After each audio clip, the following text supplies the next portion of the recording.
Coming up next on iMagician Live, here is Laura London. Ladies and gentlemen, the sensational Laura London.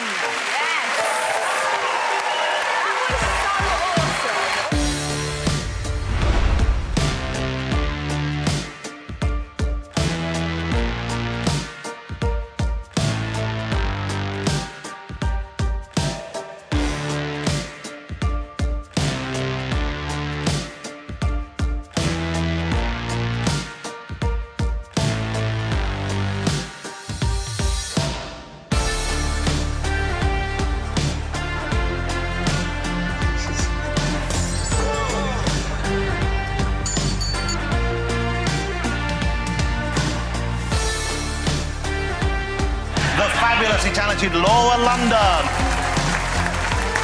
Thank you so much, Kirsty. Thank you so much for joining me. My name is Laura London. Have a wonderful evening. Thank you so much.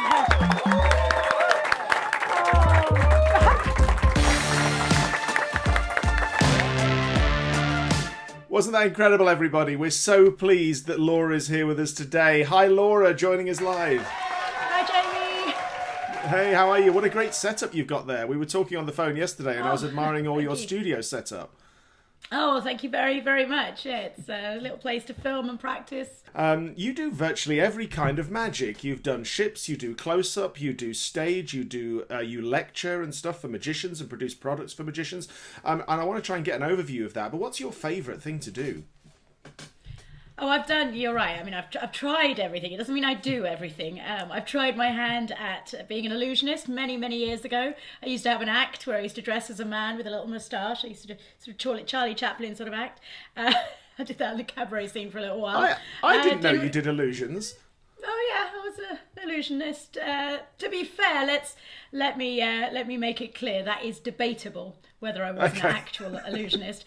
But it was a fun experience. It really wasn't me. And one of the talks I do, in fact, we're talking about lectures. One of the talks I do is about that process. It's about finding who you are. I've done magic since I was 8 years old. I've never wanted to do anything else. I've never actually done anything else. It's always been my job. And that process for me was to sort of just try everything and study everything. When I was on the ships, I was doing a stage show and I burnt my hand really badly just before one of them. And so I had to very quickly think, oh God, well, I can't cancel this contract. So I studied mentalism and thought, well, I don't need to use my hands as much. And I fell in love with that for a while. And I became a mentalist for a while on cruise ships. But really, I ended up with the one passion that has always been consistent, which is close-up magic. And my speciality is, of course, playing cards. 52 pieces of cardboard that make me very happy. We're going to talk about that some more. But now you've got me intrigued. What happened to your hand? How did you do it? Was it in the act? No, it was... 10 sheets of flash paper went off in my hand, basically, and it was really, really bad. I was at a gig. It was in Birmingham. It was afterwards. So the gig had been done. I was in the hotel room. It went off, and my hand, I mean... To explain it sounds horrendous, so I won't. But what I will say is a series of very, very fortunate events stopped me from being scarred for life, and it was quite amazing, really. This is a good health warning for all kids watching that think that flash paper's fun. It can be pretty nasty stuff. It's really dangerous. Do you know, Laura? Once I was doing a show when I was a kid, and I had a watch on, and I used to keep a big rolled up tight ball of flash paper on there. I used to do a fire cage, and I would take it out very hands clock and light off the torch and throw it away. And I walked on with a torch, waved my hand over it, and caught the flash paper, and it burnt all the way underneath my wrist. And I've still got a scar from it all these years later, so I can vouch for the danger. Yeah, I mean, you've got to be very careful with any flash products, and mine was essentially out of stupidity, but a mistake I'll never make again, for sure. Oh, mine too. I decided it would be a good idea to put it under my watch and wave my hand over fire. So I really was. I asked for no pity. It's what we do. We're a group of people that make silly decisions quite a lot of the time. We just hope that they don't go wrong. So I want to talk about something which I know is very close to you, which is your work with the charity organisation Breathe. And I wanted to just get an overview from you of what that's all about. In a moment, Tommy's got a clip that we're going to run into this show. But maybe you could tell us a bit about that, Laura. Breathe Magic is a wonderful organisation, and what we use is we use magic as therapy to help children with a condition called hemiplegia. And it's a team of unbelievable occupational therapists, scientists, and magicians, of course, from the Magic Circle. That includes Richard McDougall, David Owen, Will Houston, myself, John Armstrong, Edward Hilsom. I mean, there's so many of us on board with this project, Christopher Howell. And we do camps every year. Unfortunately, we were supposed to be doing one that's, just as we're in lockdown, and that's been a real shame that we weren't able to do it. But the 2-week camp really can change these children's lives in such a short space of time. They go from not being able to, say, tie their hair up or do their shoelace to being able to, through the wonder of magic. And it's therapy, and it doesn't only help them physically, it helps them mentally, with their confidence as well. It's a brilliant thing. And Yvonne Farquharson is the founder and the most extraordinary woman. She's my superhero for sure, for getting this off the ground, along with David and Richard. Let's take a look at it, Laura. Tommy, let's roll the clip of Breathe. Everybody, you're going to love this. I saw this afternoon. Please take a look.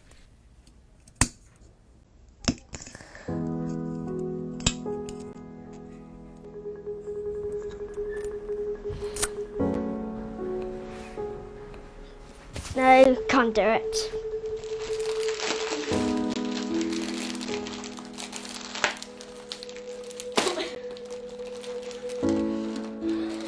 I can't do stuff other children do, and sometimes that makes me frustrated. Shake those fingers out, get a bit relaxed, okay, and the helper hand too. Breathe Magic Intensive Therapy Programme is a programme for young people with hemiplegia. Hemiplegia is a condition that's caused by a brain injury resulting in a one-sided weakness to the body. Specialist occupational therapists and some of the world's leading magicians work together to carefully select magic tricks that will improve a young person's bimanual two-handed skills. So the camp provides 60 hours of intensive bimanual therapy through a 10-day group camp model. This is followed up by monthly magic clubs to help consolidate and maintain newly acquired skills. Ben has had a 30% improvement in the use of his hand. What I didn't anticipate was the improvement in his ability to speak in front of a crowd, his general confidence. It brought out a more extrovert nature in his personality, which I had not seen up to that point. It's just seeing moments of exhilaration when they know they've got it right and they've achieved something they didn't think was possible. I mean, magic, it's odd, isn't it? Magic's about doing the impossible. And when they get that, and they look up and they finish and something's disappeared or something, and you see it in their eyes, like, wow, I've just done it, haven't I? And you go, yes, you have. You just did that on your own, with both hands.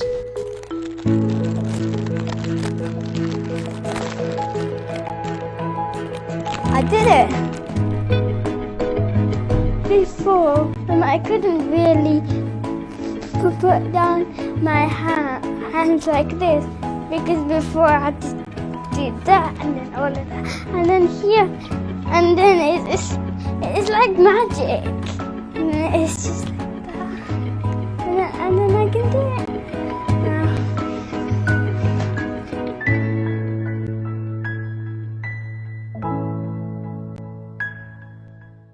That really is wonderful, and it's very touching, and it's so great to see something that we do as a hobby that can bring that progress out in other people.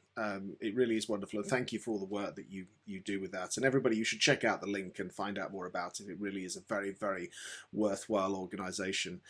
Laura, we love having people on this show that have their own shows. I love promoting shows and selling tickets, or trying to anyway. And you have a show called Cheat. I'm hoping you might be able to tell us something about it.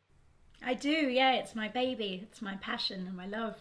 I wrote the show I started thinking about the show a long time ago, probably as far back as 2012 really, and I even remember I created this idea in my head so long ago, and one of the things I really wanted to do was get really good at cards and sleight of hand. So initially it was write a show with all cards in it, and that way it will force you to get good. You know, deadlines are always a great thing.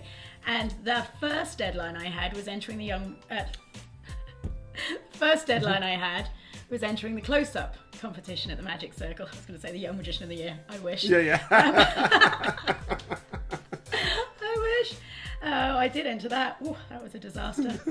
Yeah, we won't go there. Let's not go there. I didn't win, but I did do a deck switch, and so I remember James Friedman standing up in the balcony and going, "Got bigger balls than anyone else in this room, that's for sure." But that sort of really started this journey off, and it took me quite a few years to really get that show off the ground. I did what ended up being the penultimate piece in that close-up competition to the actual show that is now just a far better version of that. And it's essentially a story about a card cheat from the 1920s. She's called Geraldine Hartman. And I've been very, very fortunate to have some incredible people help me on this journey, David Britland being one of them. I mean, without him helping me write this and put it together, and my incredible manager, Jenny Dunster, and Tim Sutton, who helped me with the music, you know, like many things, you can be inspired and have wonderful people around you will always make a project even better than it is, and that's certainly the case with Cheat. And I took it to the Edinburgh Fringe in 2016, and it was successful. And unlike a lot of people, I know that you had Chris Cox on your show last week, and he is such a brilliant performer, and he has done Edinburgh so many times. And many of my friends, they do that. They write a new show and they take it to the Edinburgh Fringe every year. And I mean, that's just not me. The amount of work that goes into one show, I admire all these people that do this year after year. My intention was to have another deadline. It was to write a show and take it to the Edinburgh Fringe. That means I had to have a 50-minute show ready by then. And I did, and I wanted to take it further. I thought, rather than write a new show, why don't I just expand? And that show has just expanded and gotten bigger, and it's changed and adapted to certain venues, for example. I've got 20-minute versions of it, 30-minute versions, 45, an hour and a half, you know. All about the same woman, but I tell the story through the means of her journal, and within that there's lots of card demonstrations, stories, there's even a bit of mentalism in there. But yeah, I love it. It's before we wrap this up, Laura, can I ask you to share with us a secret that must be on everybody's minds? And this is no doubt not the first time you've been asked this, but how on earth do you get the hair so red? Oh, I've had my hair like this for, gosh, almost 20 years, to be honest. What you see in front of you really is a toned down version of my former self. When I was a teenager, I was a punk. I had a mohawk. In fact, when I joined the Magic Circle, I looked a bit crazy, and it was a wonder why nobody spoke to me at the time. And I thought, well, I needed to change my image because I didn't want to be an alternative magician. I wanted to be then I just wanted to be a corporate magician. I wanted to make a living from magic. And so I had to tone everything down, but I kept the hair. So I've had the most brilliant hairdresser ever since. His name's Tony from Headlights in Holloway Road. He does it once every 6 weeks, although I'm letting it go a little bit now because, well, obviously I can't get my hair done or my nails. It's so sad. Oh, no. But I have to top it up once a week. It's a pain, but it's well worth it. Every week. And then every 6 weeks I get it cut and dyed. You know what? It was one of the best moves you ever made. In this industry, young people take note. Image is everything, and having something that makes you easily identifiable, it's fantastic. And I encourage you, if you haven't looked at a lot of Laura's work in the past, which is unlikely if you're from the magic community, you will know. But anybody that's joining us that doesn't know anything about Laura, please look her up. There's a wealth of great stuff out there.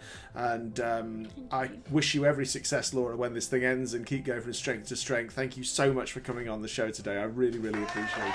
Thank you so much, Jamie. You too. Have a good one.